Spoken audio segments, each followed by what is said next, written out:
So here's the thing. I've been sitting with this week's shadow, insensitivity, and I keep coming back to one question. What makes us so insensitive to ourselves? Not to other people, to ourselves. Because here's what I noticed in my own life. When I was drinking heavily, I wasn't just insensitive to the people around me. I was insensitive to me, to the woman who was drowning, to the body that was screaming for rest, to the intuition that was whispering, "This is killing you," while I poured another glass. Addiction isn't a moral failure. It's a sensitivity shut down. You're not a bad person because you reach for the bottle or the bag. You're a numb person. And numbness is just the nervous system's way of saying, "I can't feel this anymore." So this hypnosis isn't about shaming you into sobriety. I'm not a teetotaler. I enjoy a drink now on the right occasion. This is about something simpler. What if you stopped reaching for something just long enough to remember what you're reaching from? That's it. No 12 steps, no program, just a pause and a rewrite. So find somewhere quiet where you won't be disturbed, and we'll begin. Find a place where you can be comfortable, where your body can be at ease for a little while. Sitting or lying down, whatever feels right for you today.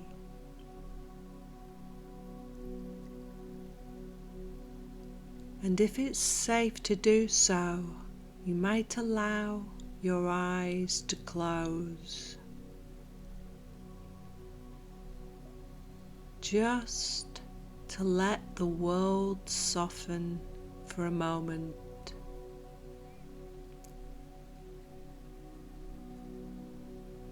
Just to let yourself arrive here.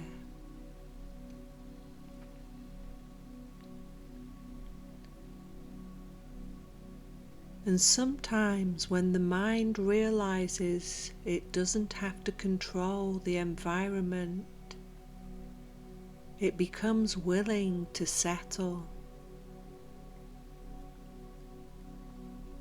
Not forced, just willing.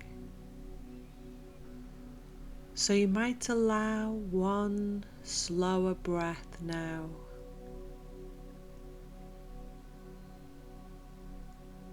Not to change anything, just to notice what slowing down feels like.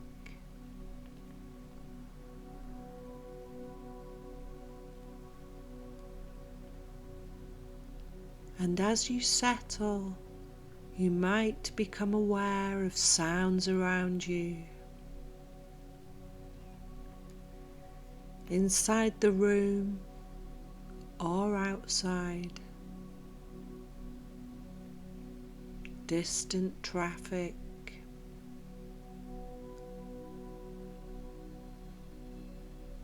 Footsteps.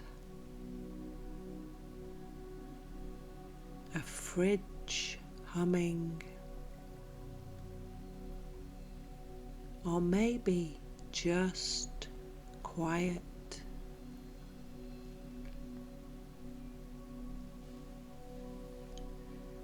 That's perfectly fine, because each time you notice a distraction, you can simply let that be a reminder to come back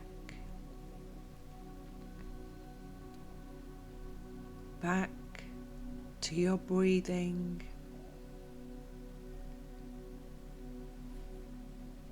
back to the sound of my voice,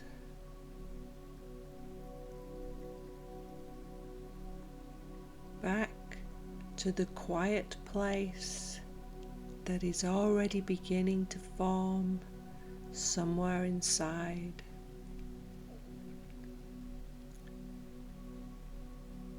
So distractions don't interrupt the process, they deepen it. Each small return settling you a little further.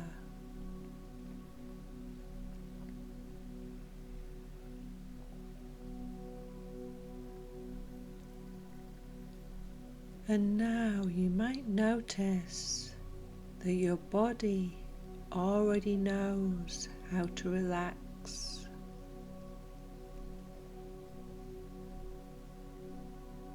It's something it does naturally when you allow it.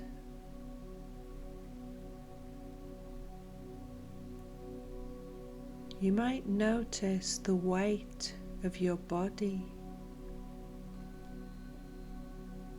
resting, supported, held.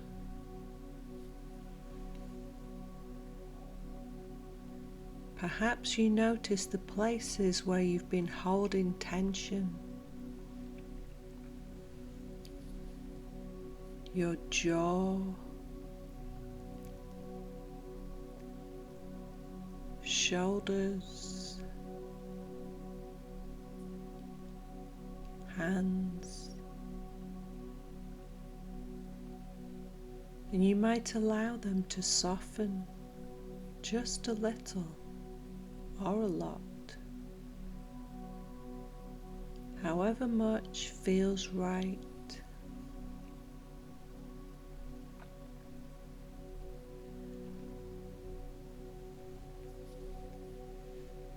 And with each breath, you may find yourself settling, not trying, just allowing deeper and deeper.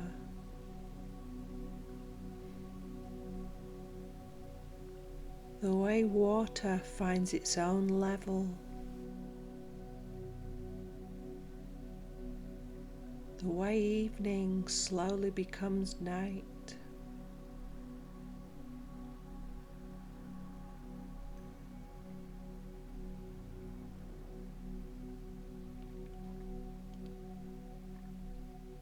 Effortless.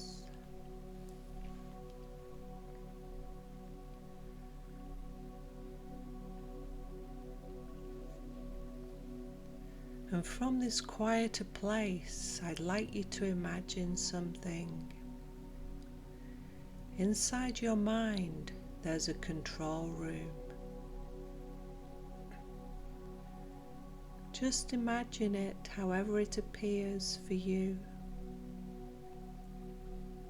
Maybe it's a cockpit. Maybe it's a recording studio. Maybe it's a simple room with a few screens and a single chair. Whatever feels right.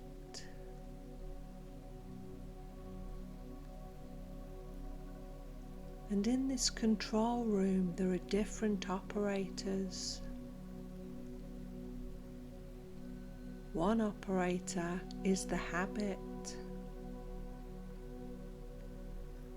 This one has been running the show for a while.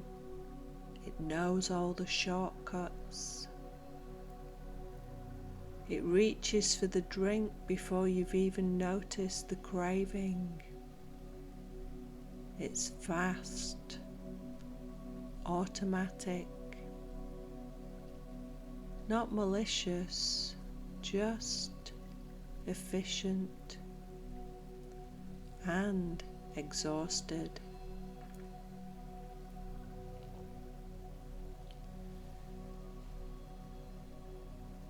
Another operator is the witness.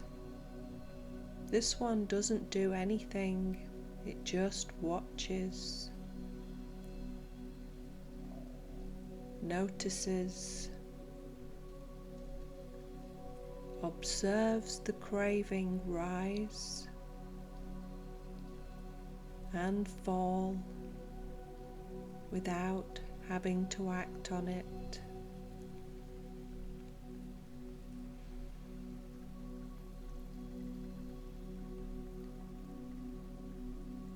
And then there's the rewriter.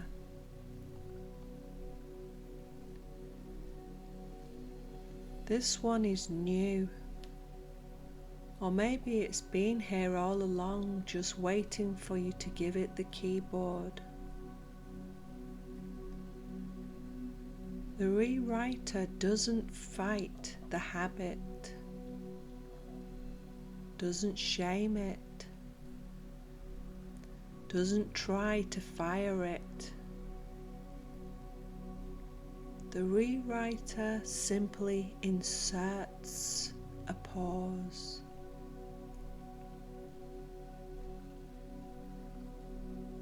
A tiny gap between the trigger and the reaction.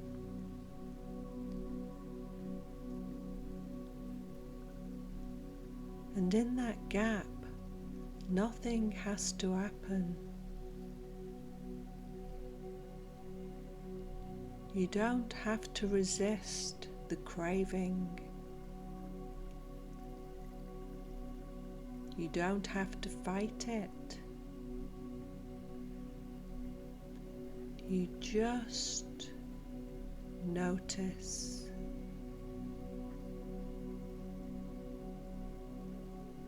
And then you watch it.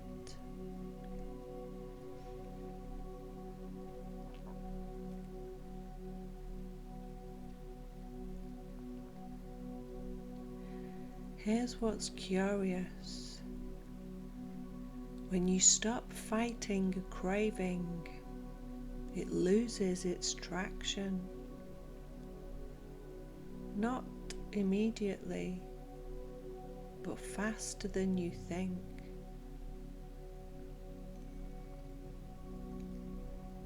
Because cravings are not commands, they're suggestions. And you are the one who decides whether to accept the suggestion.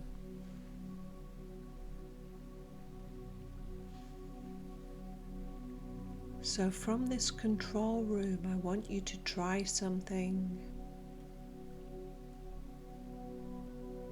Bring to mind the last time you reached for something you didn't really want. The drink, the drug, the binge, the scroll.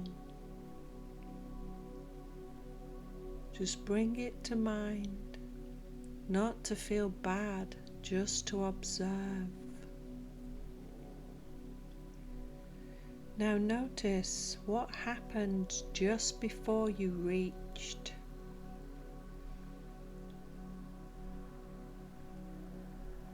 A feeling, a thought, an ache, a boredom, a loneliness. Just notice, don't fix it.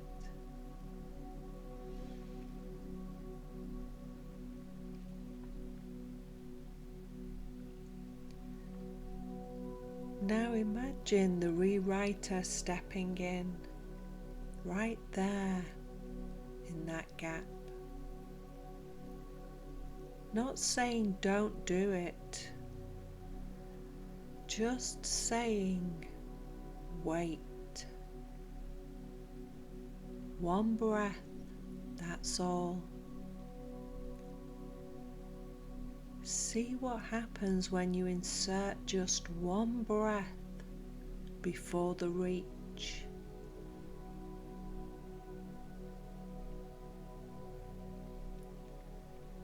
The habit might get impatient, that's fine.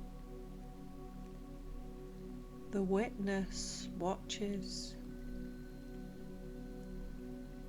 The rewriter waits. And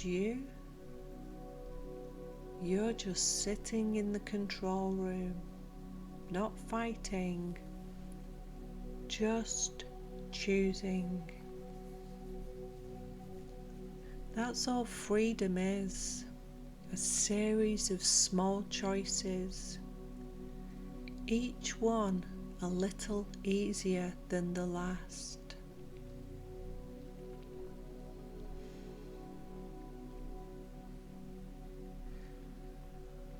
Now imagine yourself a little further ahead, not years, just weeks or months. A version of you that has stopped reaching automatically. A version of you that notices the craving, pauses, and sometimes still chooses to have a drink, and sometimes doesn't. But either way, you're the one choosing, not the habit. Notice how that version of you moves through the day. Not rigid, not white knuckling, just looser, lighter.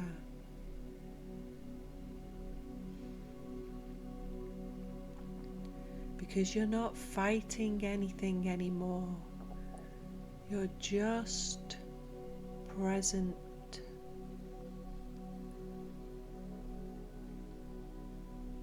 Florence Scovel Shinn said, "Every man is given a key to the gates of heaven. The same key opens the gates of hell. That key is your attention."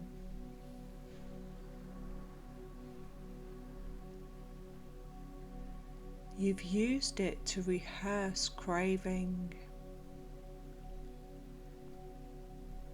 Now you're using it to rehearse freedom.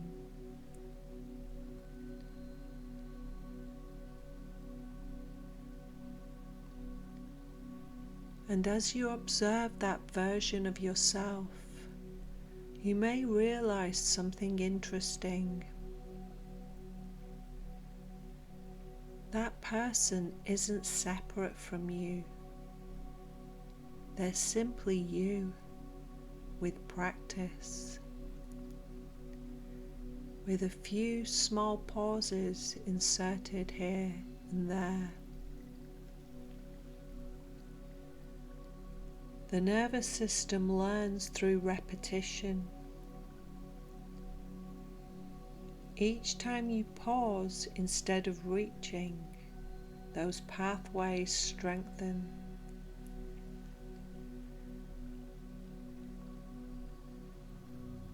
Each time you notice instead of numb, the witness gets sharper. You don't have to be perfect, you just have to practice.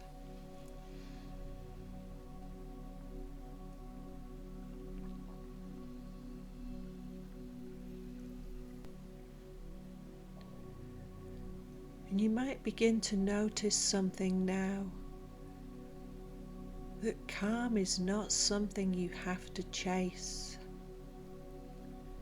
It's something you allow. Because the mind and body already know how to return to balance. Your role is simply to notice and adjust. Small corrections again and again. And over time, those small corrections create something powerful. Stability, clarity, trust in your own internal compass. Let me remind you of a few things you already know. You have the strength to let go of what no longer serves you.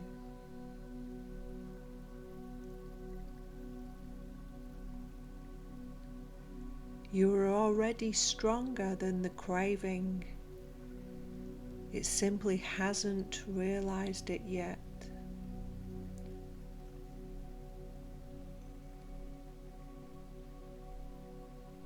Every choice you make from now builds a powerful, lasting freedom.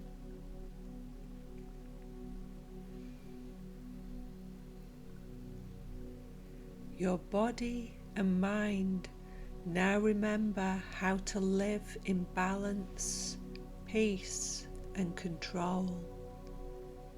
Some people notice how good it feels to be free, even before they realize they've changed.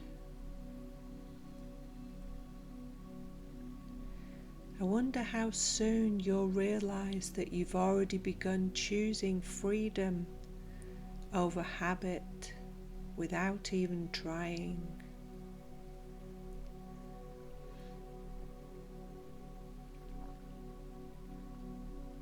I wonder how easily people begin to surprise themselves with their own strength.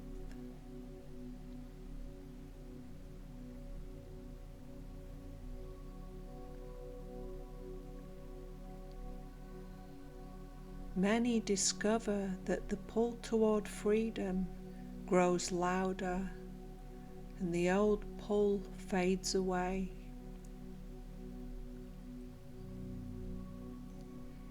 It's curious how the mind learns to walk away even before the feet move.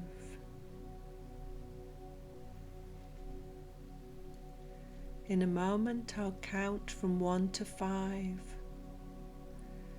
allowing you to return fully alert, bringing with you the calm you've created here, and carrying something quiet with you into the rest of your day.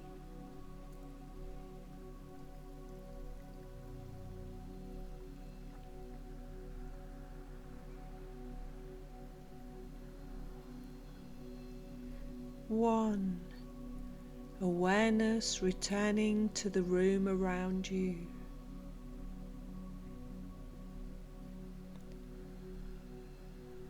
2, a gentle sense of well-being spreading through your body. 3, eyes beginning to open whenever they feel ready. 4, feeling alert and refreshed. 5, wide awake, fully present. The floodgates are now open. Divine supply flows from all directions under grace in perfect ways.